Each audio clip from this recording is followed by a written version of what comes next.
Bismillahirrahmanirrahim. Assalamualaikum warahmatullahi wabarakatuh. Alhamdulillah wassalatu wassalamu ala rasulillah amma ba'du. Rabbi shrah li sadri wa yassir li amri wahlul 'uqdatam min lisani yafqahu qawli.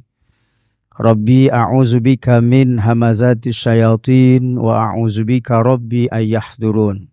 Sadaqallahul azim wa sadaqa rasuluhul karim. Yang kita hormati Bapak Ketua RW, Bapak Ketua RT 1, RT 2, RT 3, RT 4, RT 5. Ada le Pak? Yang kita hormati Bapak Ketua dan segenap pengurus Masjid Al-Hidayah Tanah Merah, Bapak orang tua-tua kita, tokoh masyarakat, alim ulama, para buya, para kiai, Pak Imam, dan seluruh Bapak Ibu tokoh masyarakat yang tak dapat saya sebut satu persatu. Dan seterusnya, jamaah fardu maghrib dan fardu isya yang dirahmati dan dimuliakan Allah. Bersyukur kita masih diberikan Allah nikmat berupa nikmat sehat. Ibu di belakang sehat? Alhamdulillah. Siap makan daging kambing? Kalau tidak ada tensi nak, alhamdulillah. Tidak usah takut Bu. Kambing itu adalah salah satu makan favorit Nabi. Tapi kalau ibu kambuh tensinya, saya tidak tanggung jawab. Nikmatani maghbunun fihi makatsiru minan nas. Kata Nabi, dua nikmat yang selalu diabaikan, dilalaikan oleh kebanyakan manusia. Yakni as-sihah wal firaq. Nikmat sehat, nikmat sempat. Dan kita ini mudah-mudahan bukan termasuk orang yang lalai. Karena sehat dan sempat itu malam ini kita pakai untuk beribadah.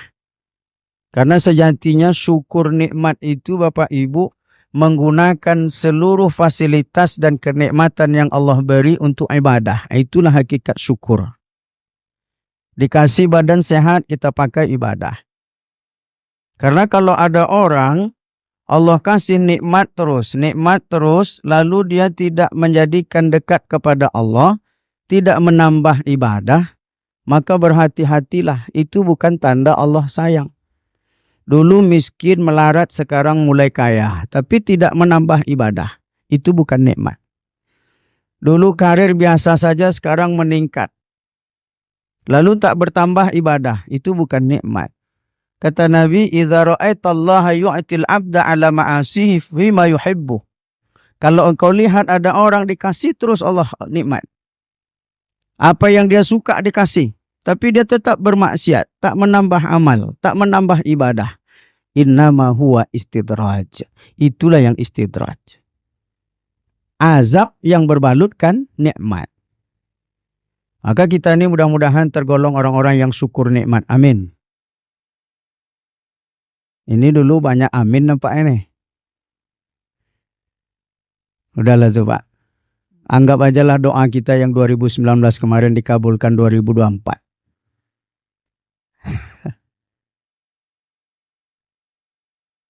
Sekarang tidak lagi.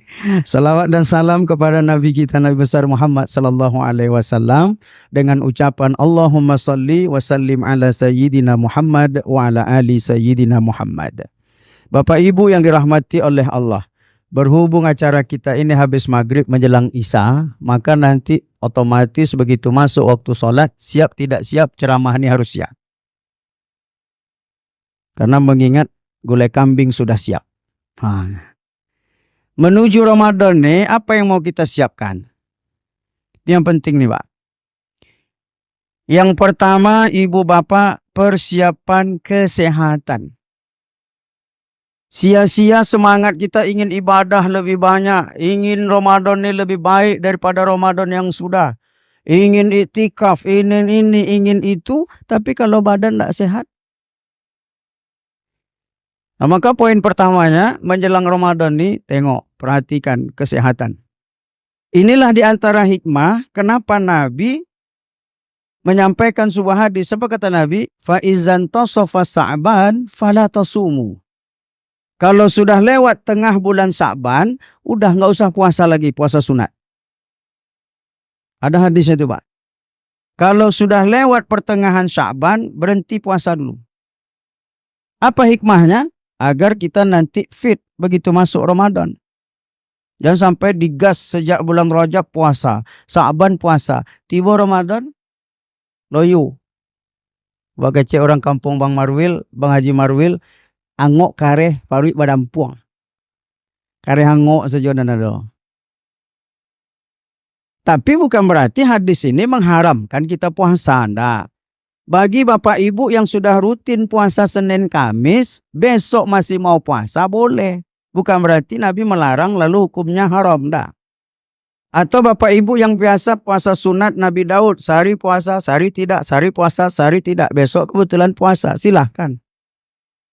Atau bagi bapak ibu yang sudah bernazar, kalau manang Prabowo dan puasa dan umpamanya kan, kiranya real kon ya, aku kon dah puasa dia, karena nazar itu termasuk puasa wajib. Atau dari ibu-ibu yang sekarang sedang mengkodok, ada puasa yang belum tunai, ada puasa Ramadan tahun kemarin yang belum lunas. Silahkanlah. 9 hari menjelang Ramadan nih, ya 9 Pak, besok Senin, Selasa, Rabu, Kamis, Jumat, Sabtu, Ahad, Senin. Berarti tinggal kalau Muhammadiyah sudah memutuskan bahwa puasa itu tanggal 11 Pak. Senin dah puasa kalau Muhammadiyah. Kalau pemerintah tetap kita tunggu jadwal sidang isbat. Tapi Senin tanggal 11 atau 12 hari Selasa. Paling antara inilah. Tapi kalau Muhammadiyah sudah pasti. Lalu mana yang pasti Pak Ustadz? Kita puasa mulai kapan? Yang pasti saya kasih tahu sama ibu, mulai puasa itu tanggal 1 Ramadan. Nah, itu yang pasti baru. Itu tidak ada khilafiyah ulama itu. Jadi kalau ada besok jemaah kita puasa mulai tanggal 5 Ramadan, itu sudah korting dia 4 hari. Dalam jangka waktu ini boleh ibu masih mengqadha. Tapi kalau yang tidak biasa puasa sunat Senin Kamis, tidak pula puasa Nabi Daud, maka ini berlaku hadisnya. Fa idzan tasaffa Sya'ban fala tasumu. Apa gunanya? Agar kita kuat, fit. Nanti begitu masuk Ramadan, udah segar. Nah, ini poin pertama nih Pak. Jaga kesehatan. Cari multivitamin, makanan bergizi. Cek kebugaran segala macam. Yang intinya nanti kita niatkan mudah-mudahan begitu sampai bulan Ramadan kita insya Allah bisa tempur. Ini satu. Yang kedua, apa yang ibu bapak harus persiapkan? Yakni memperbanyak istighfar dan bertaubat. Ramadan ini bulan yang suci. Kita masuk ke sana kalau bisa sudah suci. Kenapa kita perlu bertaubat kepada Allah? Karena kita ingin beramal di bulan Ramadan itu nanti. Dan kata para ulama, di antara sebab kenapa kita malas dalam beribadah, di antara sebabnya apa? Dosa-dosa masih banyak yang belum diampunkan Allah. Maksiat masih banyak yang dikerjakan belum sempat bertaubat. Ma min muslimin yuznibu dzamban tsumma yatatahhar. Tsumma yastaghfirullah illa tsumma yusalli rak'ataini tsumma yastaghfirullah illa ghafarallahu lahu. Tidak satu pun orang berislam, orang muslim, kalau dia berbuat dosa, lalu dia bersuci dengan cara mandi. Namanya mandi taubat. Makanya kalau di kampung-kampung itu Pak, sebelum Ramadan itu ada mandi belimau. Saya nih kampungnya mana? Kampung saya Pasir Pengarayan, Rokan Hulu. Itu tradisi belimau masih ada. Samu alai sekampung rupanya. Muara Rumbai. Macik di mana?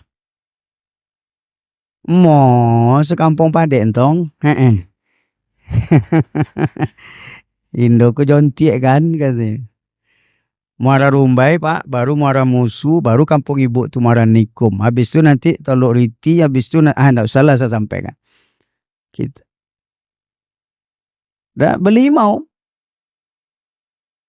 Cuman sekarang sayangnya tradisi belimau ni sebahagian orang salah gunakan.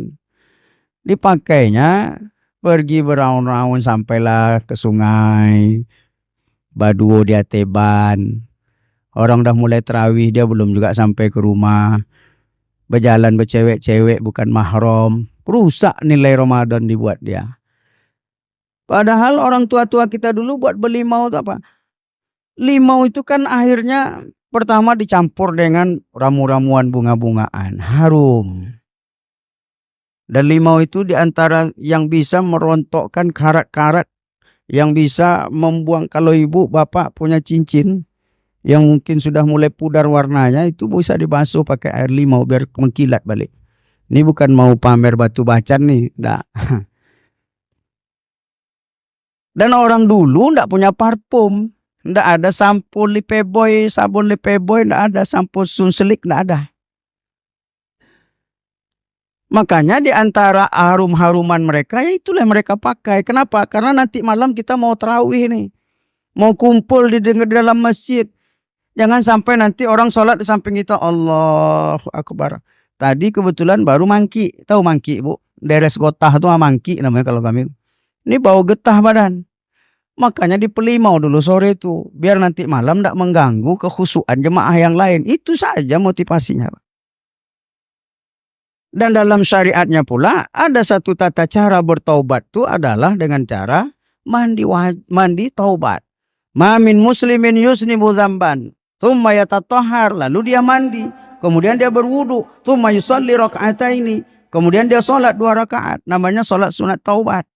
Usalli sunnat at-taubati raka'ataini ada'a lillahi ta'ala, Allahu Akbar, tsumma yastaghfirullah. Lalu selesai dia salat sunat 2 rakaat, dia perbanyak istighfar, astaghfirullah, astaghfirullah, astaghfirullah, illa ghafarallahu lahu, maka Allah akan ampunkan dosanya. Nah, sebelum Ramadan nih kita cucilah dulu dosa-dosa nih. Agar apa? Begitu dosa itu hilang dari diri kita, begitu beban-beban dosa itu luntur dari diri kita, mudah-mudahan begitu masuk Ramadan ringan kita beramal beribadah. Dan bertaubat nih Bapak Ibu, di antara hikmahnya besok di hari kiamat. Allah Ta'ala sebut dalam Quran itu apa? فَأَمَّا مَنْ ثَقُلَتْ مَوَازِينُهُ فَهُوَ فِي عِيشَةٍ radiyah. Besok di hari kiamat amal kita ditimbang. Siapa yang banyak amal baiknya, maka dia beruntung masuk surga. Fa'amma man khaffat mawazinuhu, tapi kalau nilai timbangan amal kebajikannya itu lebih ringan daripada dosanya, maka ia akan masuk neraka. Kita nih, amal kita nih tidak banyak. Saya yakin lebih kurang sama kita. Nah, mudah-mudahan dengan banyak bertaubat, katakanlah amal kita ini 50 kilo. Dosa kita 70 kilo. Mana lebih banyak, Bu? Dosa, Pak. Tapi karena kita rajin bertaubat, yang 70 kilo ini berkurang 10 tinggal 60, berkurang lagi 10 tinggal 50, berkurang. Walaupun amal cuma 50, ketika timbangan itu sudah kosong, yang dosa maksiat karena ampunkan Allah Ta'ala tadi, maka mudah-mudahan amal yang sedikit pun tetap lebih berat. Itu hikmahnya sering beristighfar tuh Pak. Sering minta ampun, bertaubat. La ta'asu min rahmatillah. Jangan pernah putus asa dari rahmat Allah, dari ampunan Allah. Jangan pernah terbersit dalam hati Pak Ustaz. Ambo kosa dosa do kerajo lambo buek. Mulai main padusi, main ini, main itu, main. Apakah saya masih diampunkan Allah? Insya Allah. Dan yang paling penting Pak Ibu, hidup nih penutupnya yang paling penting. Apakah ia husnul khatimah atau su'ul khatimah? Dulu preman silahkan. Tapi ingat ketika mati kalau dapat husnul, karena mati itu cuma 2 Pak. Ini tidak ada kampanye lagi, sudah selesai nih. Mati itu cuma 2 Bu. Kalau tidak husnul khatimah, su'ul, nah tinggal pilih. Tinggal pilih Pak. Tidak ada pilihan ketiga. Kalau tidak dapat husnul khatimah, maka su'ul khatimah. Tidak ada pilihan ketiga. Makanya jangan heran banyak orang tua-tua kita meninggal dalam masjid sedang, karena kata Nabi kalau mau mati husnul khatimah, kalau mau mati baik, maka buat yang baik-baik. Sebab apa? Orang akan mati sebagaimana kebiasaan hidup. Kalau mau mati sedang sholat di masjid, rajinlah sholat di masjid. Makanya kemarin sebulan yang lewat di Perawang ada bapak-bapak meninggal sedang sholat berjamaah. Videonya ada, Pak. Kenapa? Karena saya yakin bapak itu rajin berjamaah. Nanti ibu-ibu kita pulang nanti ada ibu-ibu Masjid Al-Hidayah meninggal sedang membaca Al-Quran. Alhamdulillah. Ada kiai kita, ulama kita, orang tua kita meninggal di saat rakaat terakhir sholat subuh di Masjid Al-Hidayah. Kenapa? Karena ibu tadi rajin baca Quran. Habis sholat tahajud malam dia baca Quran. Mati sedang baca Quran.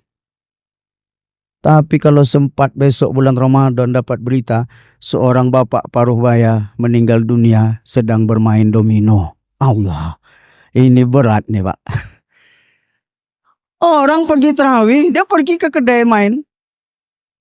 Setelah diperiksa oleh dokter yang menanganinya, ternyata bapak itu kena serangan jantung.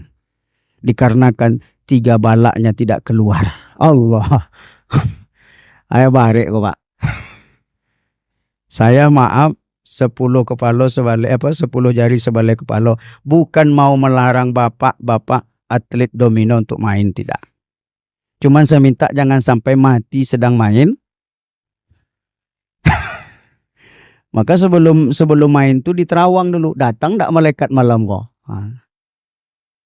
Iya Pak. Itu yang kita khawatirkan tuh, akhir dari hidup kita itu yang. Makanya sebelum kita berbuat dosa, sebelum kita berbuat maksiat, hati-hati. Ya Allah, jangan sampai di saat sedang berbuat maksiat, di saat sedang lalai, di saat sedang lupa, di saat itu malaikat maut datang. Nauzubillah. Makanya yang penting akhirnya. Jadi siapapun kita dulu ya, mau preman kah, pejudi kah, pemabuk kah, pezina kah, tapi ingat, la tai'asu min rahmatillah. Allah Maha Pengampun. Ini beberapa hari inilah kita gunakan. Agar Ramadan nanti insya Allah dosa kita sudah diampunkan oleh Allah Ta'ala. Yang ketiga, penting menjaga hubungan dengan Allah.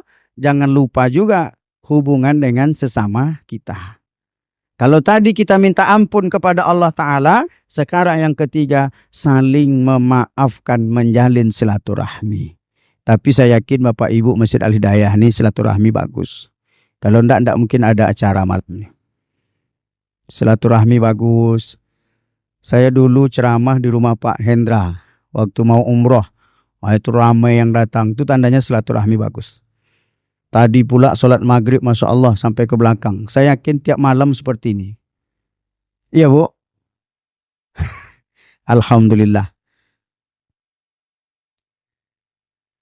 Malam kemarin, malam besok, Allahu a'lam bishawab. Yang jelas malam ini saya nampak luar biasa. Lau anna ahlal qura amanu wattaqau la fatahna alaihim barakati minas sama' wal ar.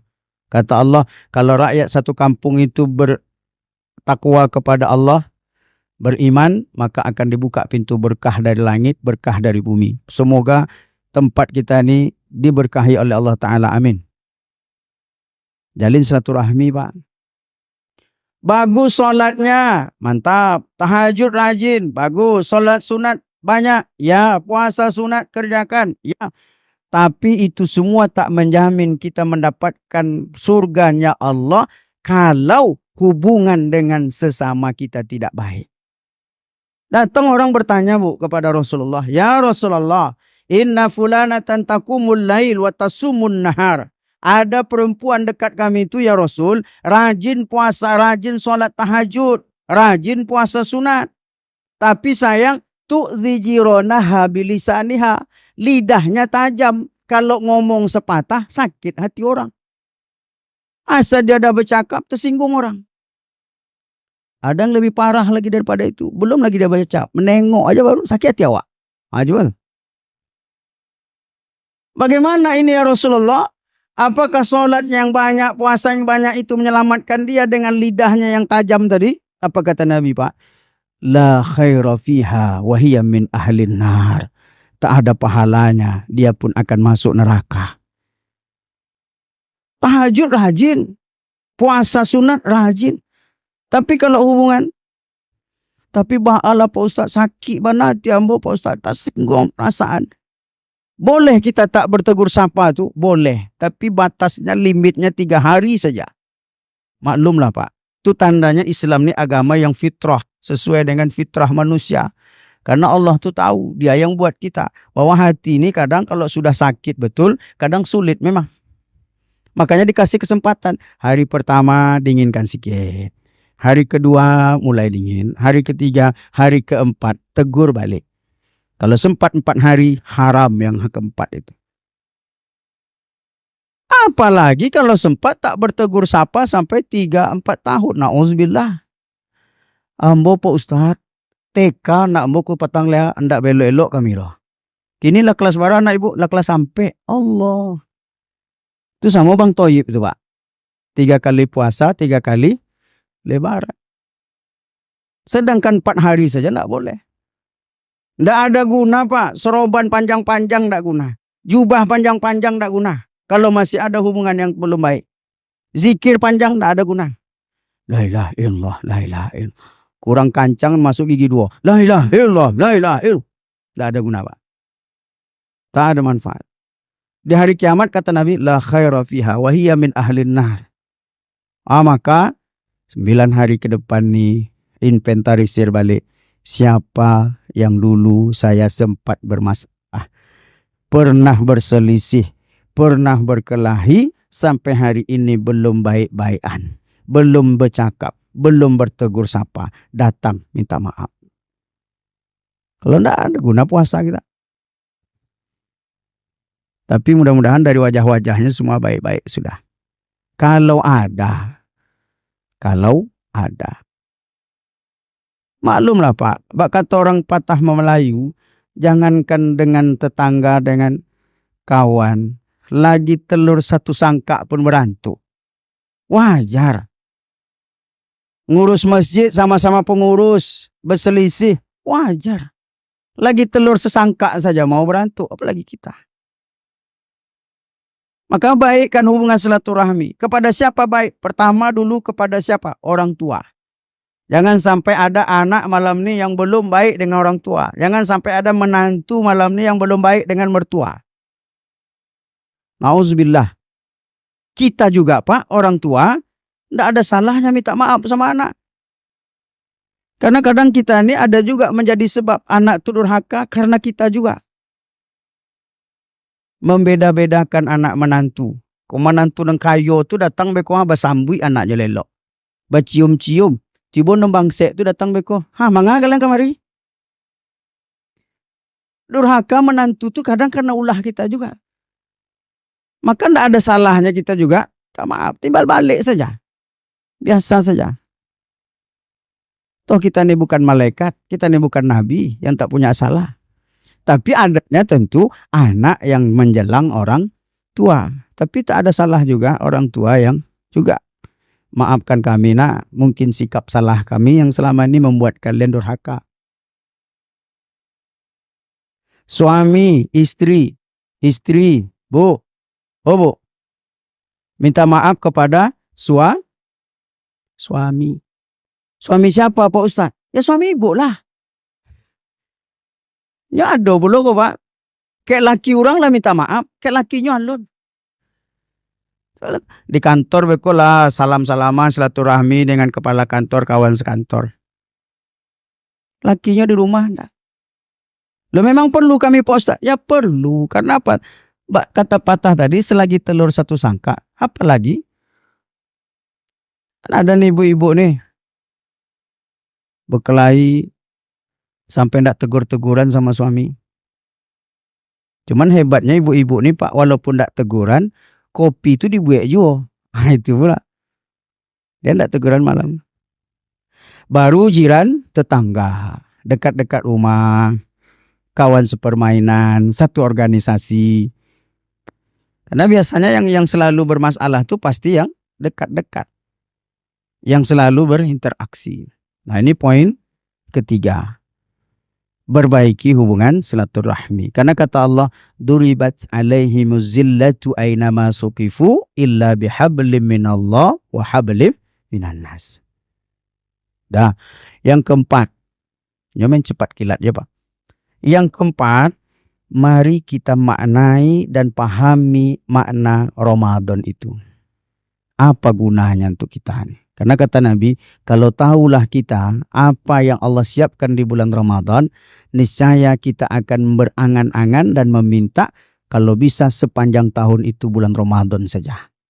Itu menandakan keistimewaan yang luar biasa. Futihat abwabul jannah, ughliqat abwabun nar. Dibuka pintu surga, dikunci rapat pintu neraka, dan dibelenggu para setan. Makanya, agar Ramadan kita tahun ini lebih baik daripada Ramadan yang sudah, maka perlu kembali kita kaji makna Ramadan itu gunanya untuk apa. Ramadan itu Pak Bu, artinya apa? Berasal dari 3 huruf aja. Ro, mim, dot. Ro diate, ro, mim diate, ma, dot diate, do, roma, do. Kalau kami ngaji dulu gitu Bu. Alif date a, alif bawah i, alif depan u, a, i. Ba date ba, ba di bawah bi, ba depan bu, ba, bi. Nah, ini dia jelas. Ro, mim, dot. Artinya pembakaran. Gunanya apa? Membakar dosa-dosa kita. Tapi harus pas. Orang kadang bilang Ramadan ini sembarang. Ramadan.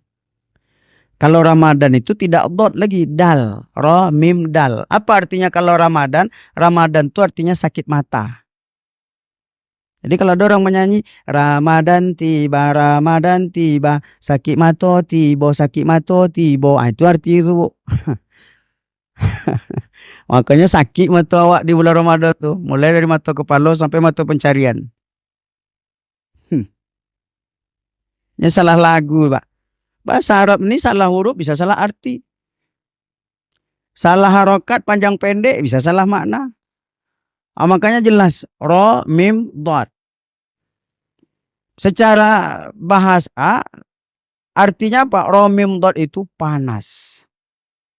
Dikasih alif di ujungnya dengan nun. Itu menandakan apa? Panasnya bersangatan. Kuat sekali.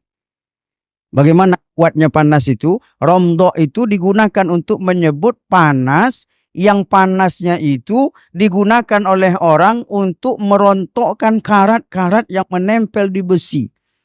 Jadi orang dulu kalau dapat dia besi-besi berkarat, lalu untuk memunculkan besinya, menghilangkan karatnya, dia bakar. Bakarnya pakai apa? Api. Apinya harus kuat, panasnya harus kuat. Baru rontok dia. Setelah rontok karatnya, muncullah besinya. Aslinya balik. Itulah gunanya Ramadan itu untuk orang Islam. Apa gunanya? Selama ini 11 bulan kita bergelimang dosa banyak maksiat. Lalu di dalam Ramadan itu kita beramal, beribadah. Mulai dari puasa, man shoma ramadhana imanan wahtisaban, ghufira lahu ma taqaddama min zambihi. Siangnya kita puasa. Malamnya pula mengqama Ramadan imanan wahtisaban ghufira lahu ma taqaddama min zambihi. Malamnya pula kita isi dengan qiyamul lail, maka apa yang akan terjadi? Ghufira lahu, Allah ampunkan dosanya. Dosa-dosa itu ibarat karat-karat yang menempel. Maka selesai bulan Ramadan kita berhari raya, disebutlah hari raya itu dengan Idul Fitri. Id itu artinya kembali. Fitri itu artinya suci. Karena aslinya kita ini suci. Ma min mauludin illa yuladu alal fitrah. Kata Nabi, tak satu pun yang lahir ke dunia melainkan dalam keadaan fitrah, suci. Makanya dibersihkan, dibakar selama Ramadan tadi untuk Idul Fitri. Kembali ke dalam kesucian. Habislah karat-karat itu. Karat itu apa? Dosa. Mata berdosa, tangan berdosa, kaki berdosa, mulut berdosa, semua berdosa.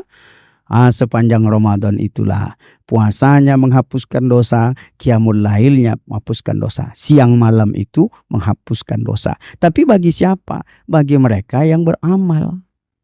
Karena ternyata tak semua orang selama Ramadan itu beramal. Apalagi kalau sudah mulai hampir-hampir lebaran, tengoklah ibu besok. Jalanlah ke pasar.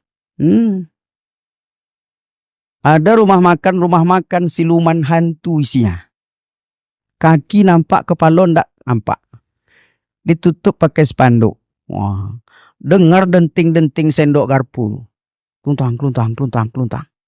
Makanya saya bilang rumah makan hantu. Kaki aja yang nampak.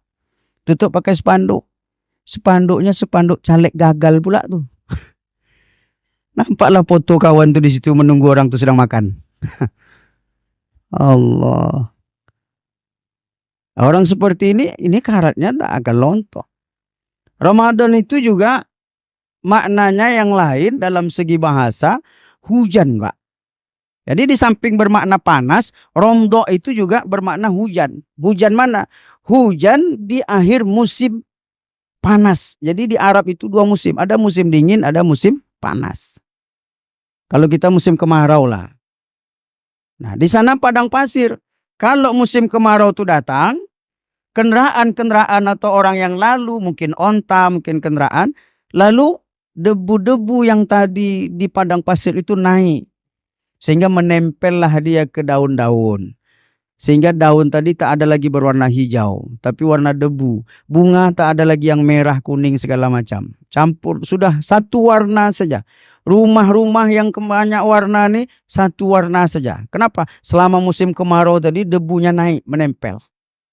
Nah, sebelum berganti ke musim dingin, turunlah hujan.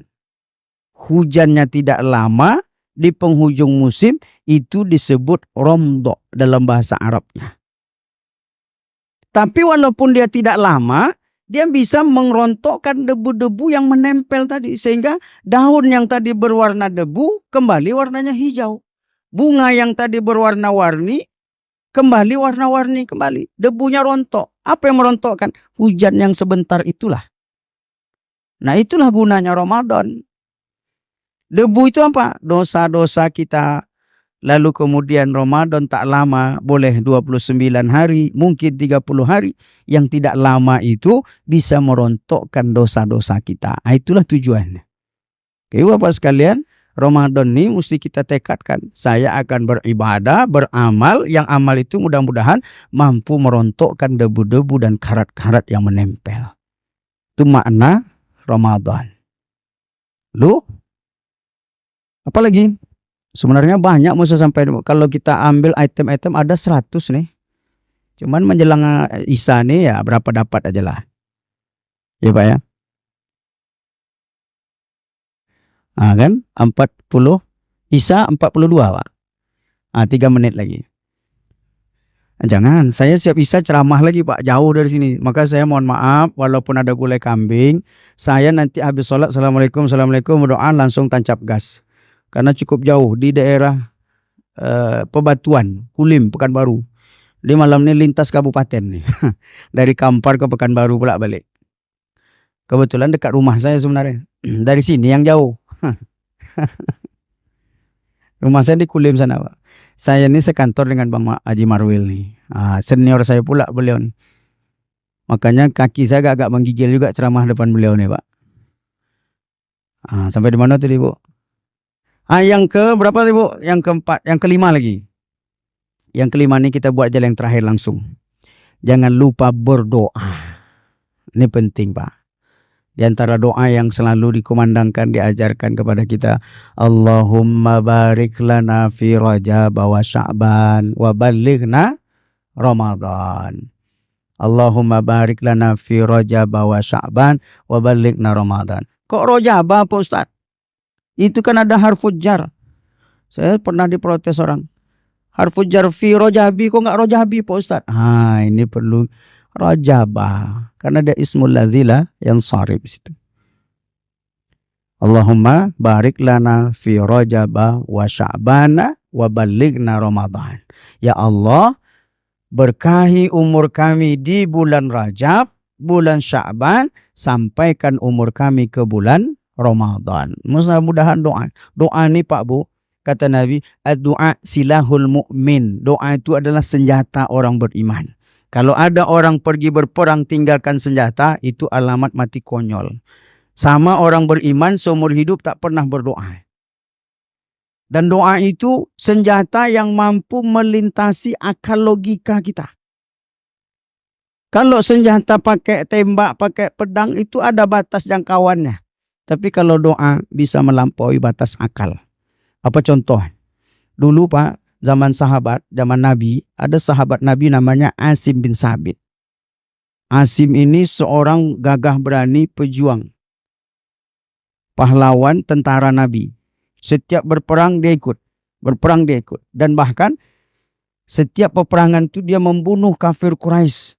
Nah, satu peperangan di saat perang Badar, beliau membunuh pemuka-pemuka Quraisy. Sehingga orang kafir Quraisy ini dendam, sakit hati. Mereka buatlah sayembara. Ini agak lewat sikit. Lanjut atau kita stop langsung Bu? Selesaikan lalu ceritanya Bu ya. Nanti penasaran pula Ibu. Sehingga mereka buat sayembara. Siapa yang mampu membunuh Asim bin Sabit dan membawa kepalanya, maka akan diberi upah 100 ekor unta.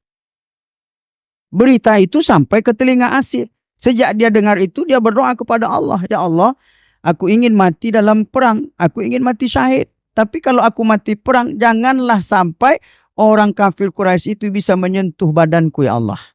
Jangan sampai satu pun mereka bisa menyentuh jasadku ya Allah. Zaman itu mustahil itu Pak. Mustahil. Kenapa? Karena orang perang waktu itu face to face. Pakai pedang sama pedang. Jumpa orangnya. Bukan kayak sekarang pakai bom nuklir. Enggak. Berjumpa dulu baru bisa.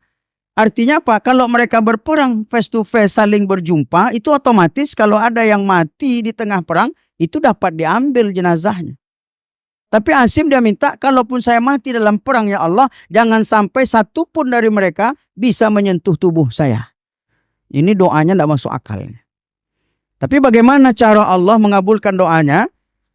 Dilalahnya ketika sebuah peperangan dan penggerebekan dari orang kafir Quraisy itu, beliau pun mati. Dan di saat mereka berlomba mau mengambil jenazahnya, apa yang terjadi? Allah kirimkan lebah-lebah tawon sebanyak-banyaknya. Penyengat Pak. Sehingga setiap mereka mau dekat diserang oleh penyengat. Setiap mau dekat diserang oleh penyengat. Tak satu pun yang bisa menyentuh dia. Akhirnya orang kafir Quraisy ini berpikir, kalau begini caranya tak mungkin kita bisa mengambil jenazahnya. Apalagi mengambil kepalanya. Tapi yang namanya lebah pasti akan pulang ke sarang kalau hari sudah malam. Oleh karena itu, udahlah kita tunggu sampai malam. Tidak usah sekarang. Ya tentu memang syariatnya begitu malam datang, semua lebah tadi pun pulang ke sarang. Tapi bagaimana cara Allah? Allah turunkan hujan selebat-lebatnya. Jenazah itu pun hanyut sehingga tak satu pun yang mendapati di mana jenazah itu berakhir. Begitu cara Allah mengabulkan doa kita. Maka ibu bapak, konsepnya jangan pernah tinggalkan berdoa. Apapun ceritanya, doakan. Kalau doa itu diijabah Allah di dunia, alhamdulillah, kabul. Kalaupun tidak, insya Allah doa itu sudah dicatat sebagai amal ibadah yang kelak akan kita terima di hari kiamat. Masuk dalam catatan bapak ibu itu dah. Iza sa'alaka ibadi anni fa inni qarib. Tadi dibacakan Pak Imam, Pak Kiai kita. Mudah-mudahan kita berdoa, semua kita Allah takdirkan berjumpa dengan bulan Ramadan dan diberikan kesehatan, kekuatan dan hidayah hingga kita bisa persembahkan amal dan ibadah yang terbaik hendaknya. Amin ya rabbal alamin. Banyak maaf Bapak dan Ibu khilaf dan salah. Terima kasih segala perhatian. Andai pun ada jatah saya untuk makan malam bersama ini, saya hibahkan untuk Bang Haji Marwil. Sekian dan terima kasih. Assalamualaikum warahmatullahi wabarakatuh.